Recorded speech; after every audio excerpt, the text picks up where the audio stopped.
제가 전번 주에 일주일 동안 중국을 갔다 왔습니다. 그래서 그 갔다 온 이후에 조갑대 선생님을 만나 뵀었는데 저를 보고 중국에 대해서 좀 이야기를 하시라고 하셔서 처음에 좀 당황을 했었습니다. 왜냐하면 저는 뭐 대중 전문가도 아니고 그게 제가 중국을 경험했다면 그 탈북해서 35일 동안 그것도 활개치며 다녔던 것이 아니고 북한 보위부와 그리고 중국 공안에 쫓겨서 정말 밤길을 걸어야 했고 산에 숨어 있어야 했고 그리고 아는 그 저를 도와주셨던 조선족 분의 그 친척 집에 숨어 있어야 했던 그런 도피 행각이었기 때문에 제가 중국을 그 첫 방문했을 때는 그렇게 알 수가 없었습니다.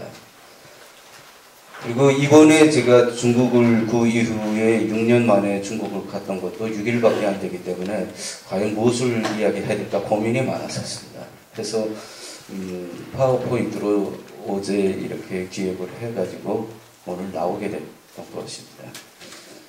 그래서 제가 이 제목을 6일 동안에 본 중국 이렇게 한 것은 제가 6일 동안에 중국을 다 보았다는 것이 아니라 6일만 중국을 보았다는 것입니다. 그래서 그 탈북해서 제가 35일 동안 있으면서 그때 중국에 대해서 제가 가장 감명 깊게 중국이라 하면 생각나는 첫 문구가 있었어요. 그게 뭐냐면 바로 연변은 세계로, 세계는 연변으로라는 이 글이었습니다.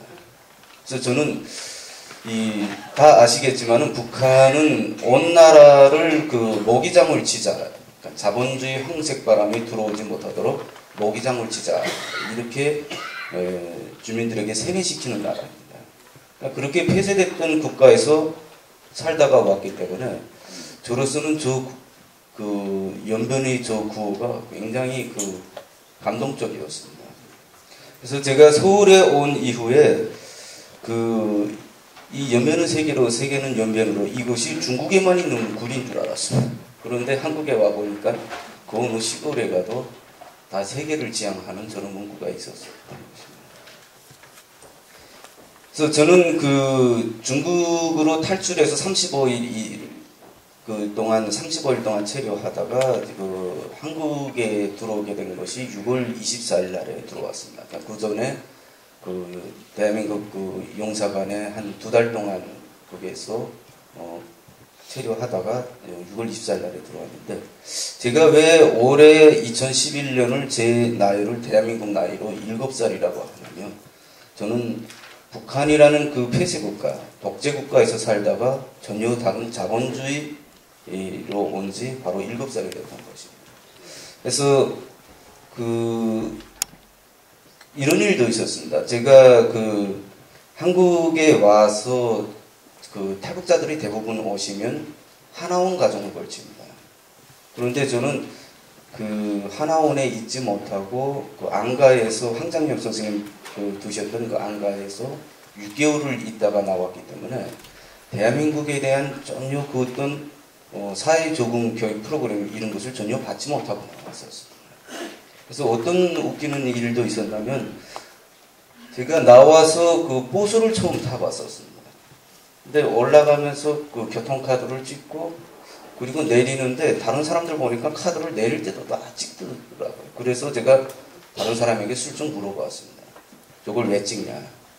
그랬더니 그분 하시는 말씀이 저걸 안 찍으면 돈이 빠져나간다는 거예요. 그래서 저는 저 버스가 가면 갈수록 내 은행의 통장에 있는 돈이 다 빠져나가는구나. 이렇게 생각하고 택시 타고 그 버스를 쫓아갔던 적이 있습니다. 근데 그 택시기사 아저씨가 왜 저 버스를 쫓아가냐? 그래서 제가 카드를 찍으려고 간다. 그랬더니 그 아저씨가 하시는 말씀이 지금 장난하냐? 당장 내리라고. 그래서 바로 그런 7살이었던 것입니다.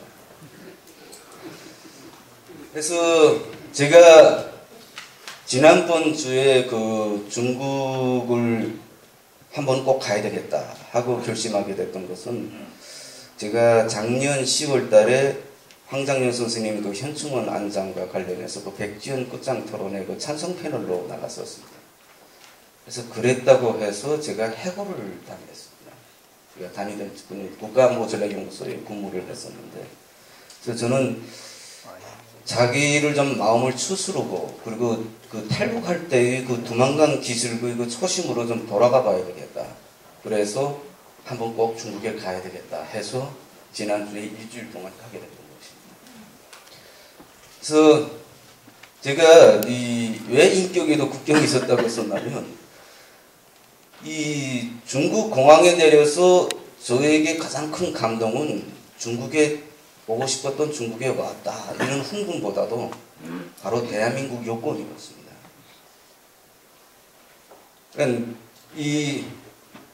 정말 이 여권을 보면 이 중국은 빨간색이고 한국은 그 초록색인데 이 서로 다른 색깔을 보면서 저는 정말 조국의 번영자 개인의 자부심이고, 그리고 그래서 조국의 운명자 개인의 운명이구나 해서 저는 그 여권이 정말 그렇게 새삼스럽고 그래서 또 소중했었습니다. 바로 저 여건이 없어서 제가 그 북한을 탈출해서 그렇게 개처럼 쫓겨다녀야 됐고 무서움에 공포에 떨어야 했던 것입니다. 그래서 제가 그 중국 공안에 들어서는 첫 그 순간에 우선 느꼈던 것은 제가 중국을 처음 본 것이죠. 그것은 바로 공안의 권위주의였어요. 그래서 중국이라면 그 시장 경제 이렇게 생각을 했었는데 단순하게 정작 그 6년 만에 저로서는 처음 가본 중국이나 마찬가지였죠. 가보니까 이 국가는 정말 국민을 위해 봉사를 하는 것이 아니라 국가는 국민을 지배한다는 이런 공산국가 특유의 그런 강제성이 엿보였습니다. 그래서 이 공안의 권위주의가 어느 정도이냐면 그 외국 손님들 오시면 자기 나라를 그래도 방문해 돈 쓰려 오시는 분들인데 죄인 취급을 하시더라고요. 그리고 자기 그 최소한의 그 권위를 보여주려고 그렇게 일부러 그렇게 노력하는 그런 것 같았습니다. 그래서 제가 여기에서도 썼지만은 그 권위주의 국가에서는 하급 공무원도 자기에게 주어진 최소한의 권력을 보여주는 심리들이 있습니다. 제가 이것을 잘 아는 것은 저도 바로 권위주의 국가인 북한에서 살다 왔기 때문에 그 공안들의 눈빛만 보아도 이 사람들은 역시 공산권에서 사는 사람들, 어쩔 수 없는 사람들이구나 하는 생각을 하게 됐습니다. 그래서 그 사람들은 그렇게라도 하지 않으면 정말 자기 직업의 보람, 나아가서 자기 인생의 자부심을 느낄 수 없습니다.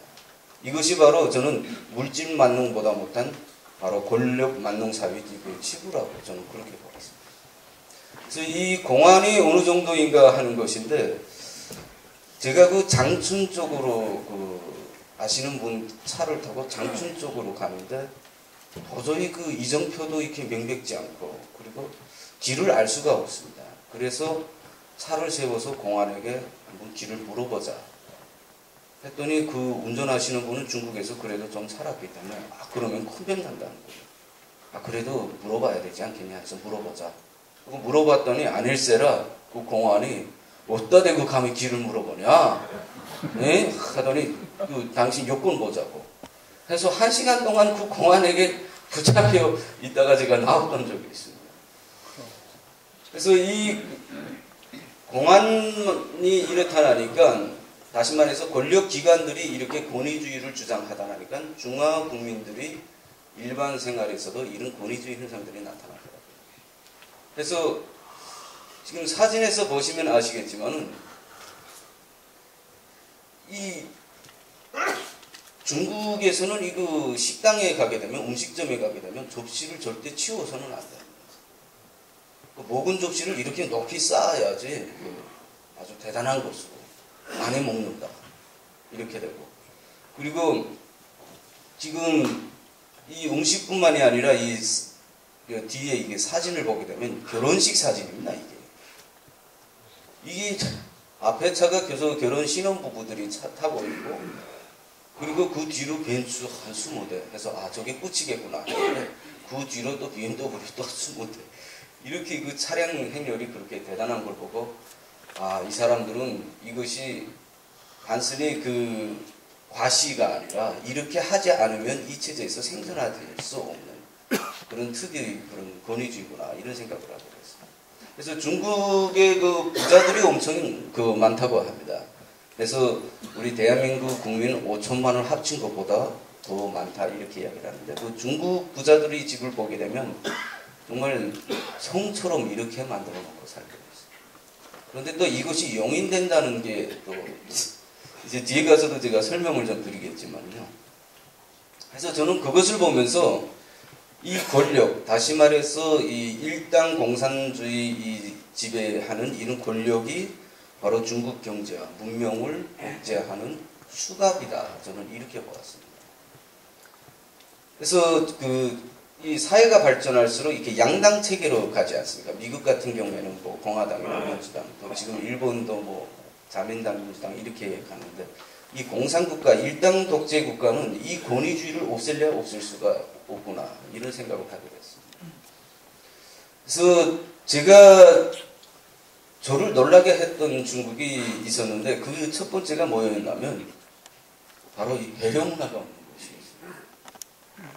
그래서 제가 그 중국에 도착한 첫날에 그 찜질방에 갔었는데 그 시간대가 새벽 2시였습니다. 그래서 피곤해서 자려고 하는데 옆에서 술을 먹어요. 떠들고. 그래서 좀 조용하라고 좀 해줄 수 없냐 했더니 그러면 큰일 난다는 거예요. 그러니까 중국은 도저히 그 배려 문화라는 게 없더라고요. 그래서 저는 그 이유를 물어보았습니다. 그 연영일보라고 북한에 아니 저 중국에서 그 연영성 거기에서 그 국장을 하시는 분인데 그 중국은 공산당원이 아니면 리더가 될 수 없습니다. 그래서 이분이 아주 그 해박한 지식을 가지고 계시고 또 자주 만날 수 있는 기회가 있었기 때문에 이분에게 물어보았더니 이 인성교육에서 비롯된다 이런 이야기를 하시더라고요. 그러면서 그분이 하시는 말씀이 그 중국에서는 이런 이야기를 합니다. 남의 일에 일척 상관하지 말아라. 어린애들에게 이렇게 교육을 하다. 그래서 제가 일본을 생각해 보았습니다. 일본은 남에게 폐를 끼쳐서는 안 된다. 그래서 제가 그 일본에 한 3번을 갔었는데 굉장히 그때 가서 아 역시 선진국이 다르구나 했던 느낌을 받았던 것이 바로 일본 사람들이 저렇게 남에게 폐를 끼쳐서는 안 된다 하는 이런 고정관념이 확실히 배겨 있기 때문에 그 굉장히 그 절제되어 있는 그런 사회 모습이 보이더라고요. 그래서 일본은 스미마생 어디 가나 죄송합니다. 이것을 통합니다. 그래서 제가 스미마생 이야기가 나왔으니 드리는 말씀인데 제가 일본어를 잘 모르기 때문에 처음에 일본에 갔을 때 어디에 가나 통할 수 있는 말이 스미마생이다. 그런데 제가 그 단어를 까먹었습니다. 그래서 음식점에 가서 시네마생 하고 찾았어요. 근데 그게 나는 죽지 않았다 뭐 이런 소리를 하는 거예요. 그래서 제가 이거 인성교육 한중일 비교를 좀 해봤습니다. 그래서 일본은 저렇고 중국은 저렇고 그러면 과연 한국은 무엇이겠는가? 그래서 저는 나의 부모님들이 내가 어렸을 때 어떤 교육을 해줬을까 곰곰이 생각해 보았더니 착하게 살아라. 그러나 점점점 여기에 문제가 있는 거죠.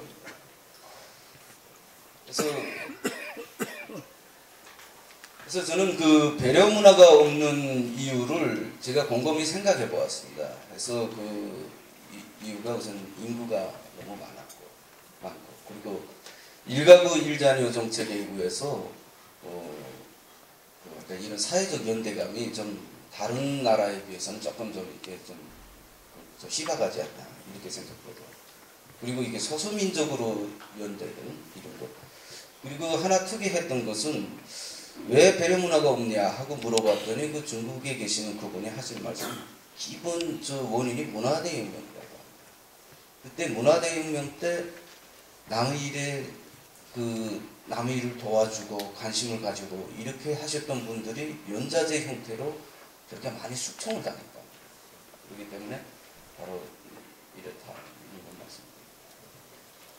그래서 그 사회적 현상들이 어떻게 나타나냐면 그래서 중국의 어느 집에 가나 이게 담장들이 높습니다. 그리고 제가 중국 그 회사에도 한번 들려봤었는데 못 놈의 회사가 이렇게 책상 사이마다 이렇게 담이 그렇게 높은 겁니다. 그러니까 이거 회사의 구조관이 그 커뮤니케이션도 부족하고 또 중국인들 대부분이 이 정치 문제에서도 그 대부분 무관심하시더라고요. 그러니까 이런 지금 그 중국이 가장 가난했던 역사가 청나라 말기부터 모택동 그러니까 공산국가 그 치하에서 그 150년이 그 중국 역사에서 가장 가난했던 그 시기였답니다. 그랬는데도 중국의 많은 사람들은 이런 것을 이렇게 용인을 한다는 것이 저는 굉장히 신기했습니다. 그래서 다 아시겠지만은 축구가 중국은 굉장히 약합니다. 그게 바로 이런 배려 문화도 없고 관심도 없고 이런 팀워크가 잘 안 되기 때문에 그래서 축구도 약하지 않냐.